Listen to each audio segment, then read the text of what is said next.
La Shorba, c'est une association humanitaire qui œuvre pour les personnes en situation de précarité. Les deux principes fondamentaux sont les actions humanitaires et la laïcité. Mais c'est la symbolique du partage, de la chaleur d'un plat. On donne et on reçoit de l'autre côté énormément.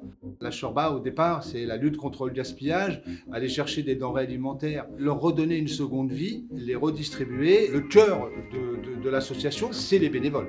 Et donc là, on va avoir quelques bénévoles qui vont participer à la préparation, à la production des repas, beaucoup plus de bénévoles qui vont participer à la distribution des repas. Donc ça, ce sera sur le réfectoire de la Porte de la Villette et à la Gaîté Lyrique et à l'Hôtel de Ville. Les personnes qui viennent chercher un repas, c'est des personnes individuelles, surtout des hommes. Et ensuite, on a décidé d'évoluer pour aller aider les familles. Donc là, on a mis en place une seconde action qui était les colis alimentaires.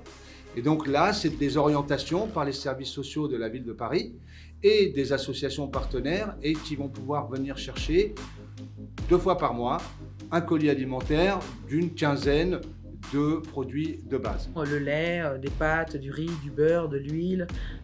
Et puis après, sont améliorés selon le nombre d'enfants. On s'occupe aussi de bébés. On essaye d'avoir des pots et des couches, principalement des couches puisque les couches c'est très cher. Et puis des produits d'hygiène. On a découvert qu'il y avait des familles, des femmes surtout qui ne pouvaient pas bouger, qui avaient des problèmes de mobilité. Et on a commencé à faire quelques colis à domicile. On s'est rendu compte qu'il y avait des personnes qui ne venaient pas dans cette distribution de repas et qui n'allaient pas aussi dans cette distribution de colis alimentaires. Et on a créé donc les maraudes. Là, ça consiste à aller voir les personnes qui vivent dans la rue, leur apporter une écoute, un soutien, les orienter, tisser du lien. Et c'est des bénévoles récurrents, c'est-à-dire c'est toujours les mêmes parce qu'il faut quand même que la personne ait une confiance pour venir parler. On a décidé d'être aussi un acteur de l'insertion. On a mis en place 2 dispositifs. Un dispositif de premières heures qui est piloté par la ville de Paris et un deuxième dispositif qui est donc un atelier de chantier d'insertion qui permet là de vraiment avoir une amplitude horaire et un accompagnement beaucoup plus important.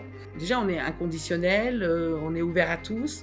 Et puis, il y a une volonté que tout le monde mette la main à la pâte. C'est-à-dire que même pour insérer une personne, on va faire jouer tout le réseau. Tout le monde participe à tout, finalement. Et c'est important d'adhérer aussi aux valeurs de la Shorba, qui sont laïques et l'accueil de tout le monde. On a, dès le départ, su que le lien social était très important avec les bénéficiaires et c'est eux qui sont au cœur de notre volonté d'avancer, notre volonté de bien faire les choses, de rester toujours proche, de rester à l'écoute, mais on continue à lutter contre le gaspillage parce que notre société en fabrique ou malheureusement en produit encore beaucoup.